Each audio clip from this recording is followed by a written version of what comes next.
صلی اللہ علی محمد صلی اللہ علیہ وسلم. اللهم صل على محمد النبي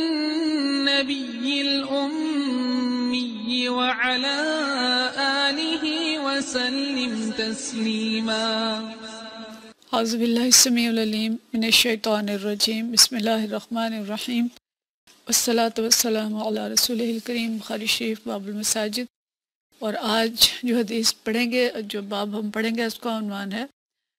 اصحاب الحراب فی المسجد، مسجد میں نیزے والوں کے مظاہر فن کا بیان. حدیث ہے 443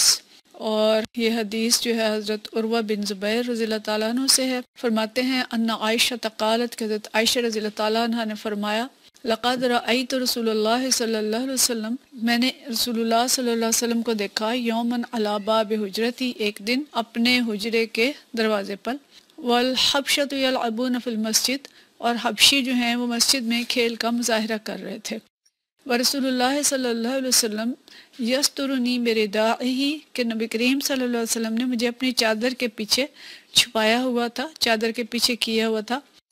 انظر الی لعبہم، کہ میں ان کے کھیل کو دیکھ لوں، میں ان کے کھیل کو دیکھ رہی تھی.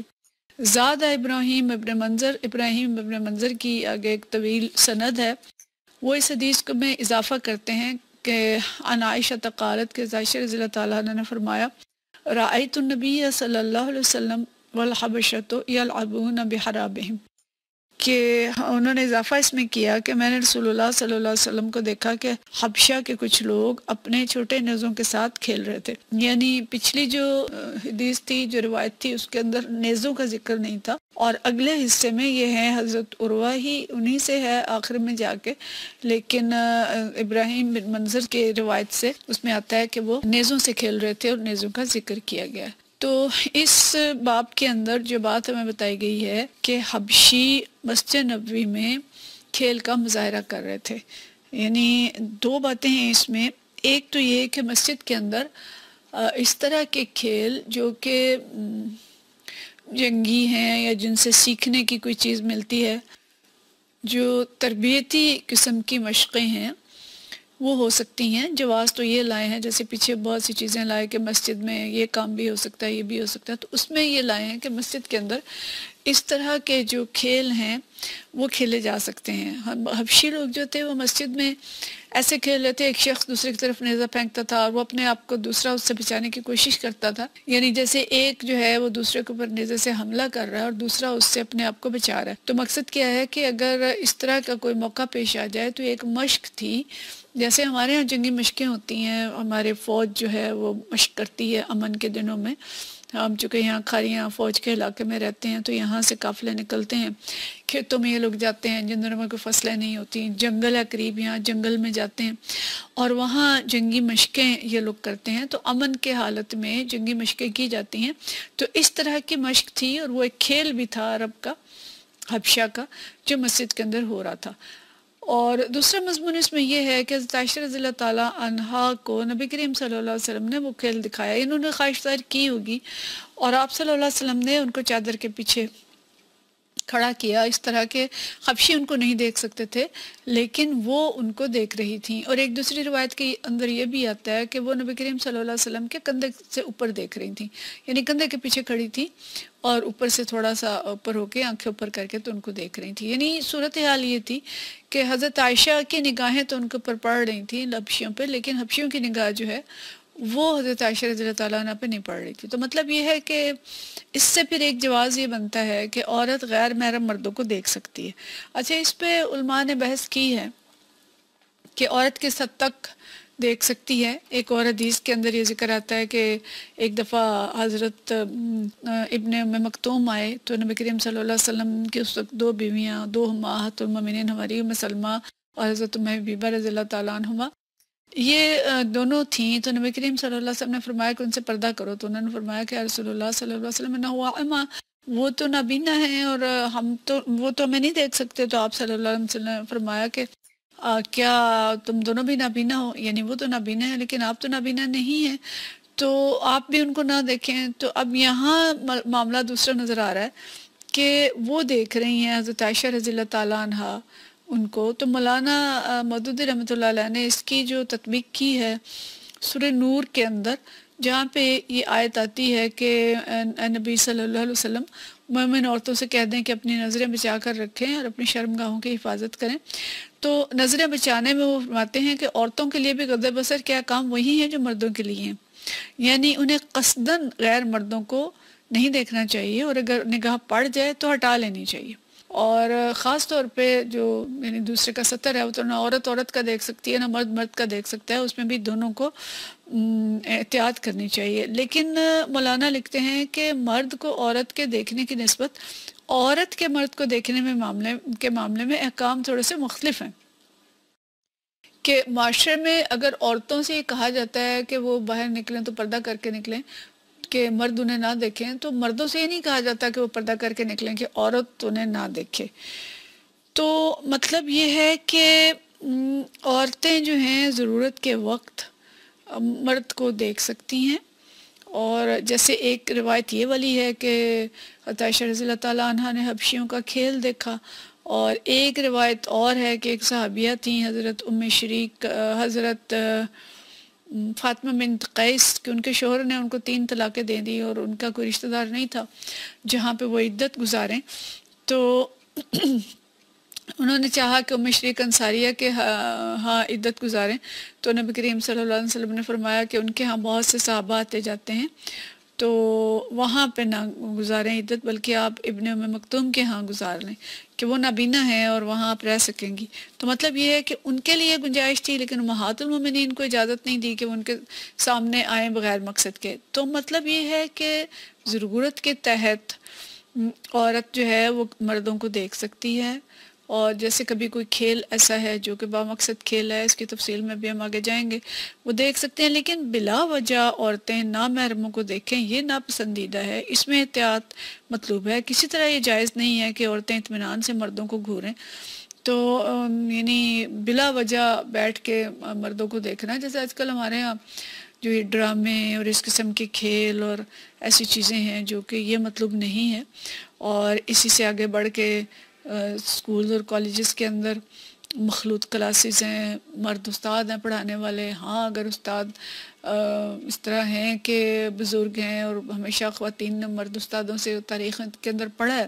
لیکن یا تو پردے کے پیچھے یا پھر اس احتیاط کے ساتھ، یوں نہیں کہ بالکل ان کے چوروں پہ نظر جما دیں اور اس طرح سے پڑھیں. ہمیں بہت سے واقعات اداروں کے اندر نظر آتے ہیں جو کہ غلط ہو جاتے ہیں ایسے موقع پہ.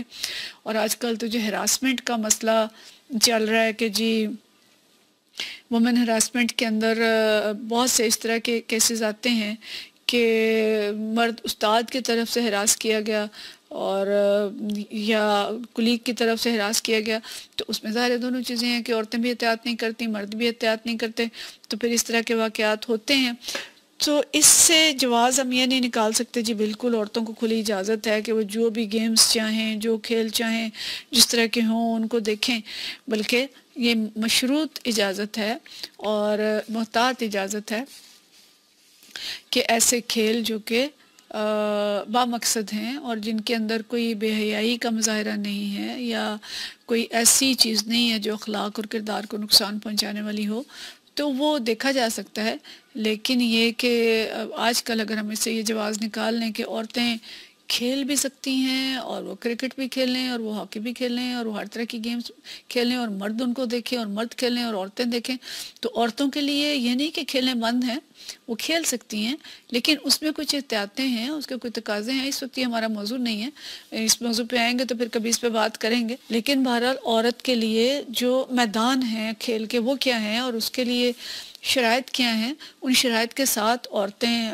جو بامقصد تفریح بھی کر سکتی ہیں، بامقصد کھیل بھی کھیل سکتی ہیں اور اس اچھے لباس کے ساتھ بھی، اور جو مردوں کے کھیل ہیں ان کو بھی دیکھ سکتی ہیں. لیکن اس سے مراد یہ نہیں ہے کہ آج کل کے بے حیائی کے ڈرامے اور خدا نخواستہ مردوں کی کشتیاں عورتیں دیکھ رہی ہیں. اور کشتیاں تو مجھے لگتا ہے کہ جس طرح کہ انہوں نے لباس پہننا ہوتا ہے، یہ جو فری سٹائل ریسلنگ ہوتی ہے، یہ تو شاید مردوں کے لیے بھی دیکھنے کتنی جائز ہے کہ اس میں تو ان کا ستر بھی ڈھکا ہوا نہیں ہوتا. تو عورتیں تو اس طرح کے کھیلیں جو ہیں وہ میرے خیال میں بالکل ہی نہیں دیکھ سکتی. تو اس لیے یہ احتیاط ہمیں چاہیے، ہم کسی حدیث سے ایسا جواز نہیں نکال سکتے جو کہ اس کے معنی نہ ہو۔ کجا یہ کہ آج کے ہیروز جو ہیں ان کی تصاویر گھروں میں لگائی جائیں اور لڑکیاں اور عورتیں فخر سے بیان کریں جی فلاں ہیرو میرا پسندیدہ ہے، اور یعنی ہم کالج کے دور میں یہ دیکھتے تھے کہ، اور اب تو یہ چیز زیادہ بڑھ گئی ہوگی، وہ تو 70s 80s کی بات ہے کہ تصاویر کمروں میں لگائی ہوتی تھیں، الماریوں میں لگائی ہوتی تھیں، بکس کے اوپر لگائی ہوتی تھی کہ یہ ہیروز ہیں، ہمارے کرکٹ کے ہیروز ہیں اور اس کے ہیرو ہیں، فلمی ہیرو ہیں۔ تو اس قسم کا کوئی جواز جو ہے وہ ان حدیث سے نہیں بنتا، بلکہ بامقصد ایسے کھیل جن سے کوئی تربیت مقصود ہے اور جن کے اندر کوئی بے حیائی نہیں ہے وہ دیکھے جا سکتے ہیں۔ اور پھر اسی سے میں یہ معلوم ہوتا ہے کہ مسجد میں ایسی مشقیں کرنا جن سے جنگی صلاحیتیں بیدار ہوں، جو دشمن کے مقابلے کے وقت کام آئیں، وہ جائز ہے۔ اور مسجد چونکہ اجتماعی کاموں کے لیے بنائی گئی ہے، اس لیے وہ تمام کام جس سے دین کی اور مسلمانوں کی منفعتیں وابستہ ہیں ان کو مسجد میں کیا جا سکتا ہے، لیکن اب کچھ علماء سے اختلاف کرتے ہیں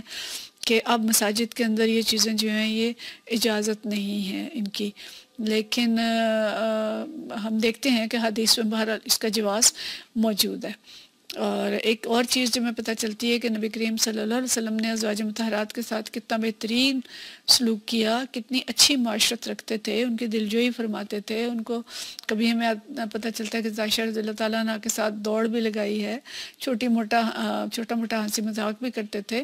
اور دلجوئی ان کی فرماتے تھے۔ اس میں بھی اس حدیث ایک دوسری جگہ پہ جو آئی ہے کہ جب تک حضرت عائشہ رضی اللہ تعالیٰ عنہ دیکھتی رہیں آپ صلی اللہ علیہ وسلم کھڑے رہے، جب وہ خود اس سے ہٹی ہیں تو پھر آپ صلی اللہ علیہ وسلم پیچھے ہٹتے ہیں۔ اور حضرت عائشہ رضی اللہ تعالیٰ عنہ کا جو مقام اور مرتبہ تھا اور نبی کریم صلی اللہ علیہ وسلم کے نزدیک ان کا جو مقام تھا، اس کی بھی اس حدیث سے ہمیں پتہ چلتا ہے، روشنی پڑتی ہے اس پہ۔ تو گویا ایک بہت بڑا ثبوت ہے کہ نبی کریم صلی اللہ علیہ وسلم کے نزدیک امہات المومنین کی کتنی قدردانی تھی، اور انڈائریکٹلی اگر ہم دیکھیں تو عورت کے لیے کتنا اچھا مقام نبی کریم صلی اللہ علیہ وسلم کے دل میں تھا اور کتنی قدردانی فرماتے تھے۔ اور آج کی عورتیں جو اپنے حقوق کے لیے نکلی ہیں نعرے لے کے، تو یہ سارے حقوق عزت، قدردانی، دلجوئی، محبت، اظہار محبت، اور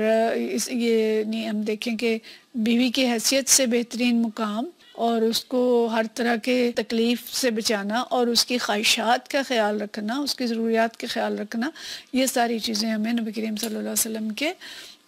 اس چھوٹے سے ایک سلوک سے پتہ چل رہی ہیں۔ اور اگر ہم پوری سیرت کا مطالعہ کریں تو پھر ہمیں پتہ چلتا ہے کہ عورتوں کے لیے اسلام جو ہے وہ کتنا بڑا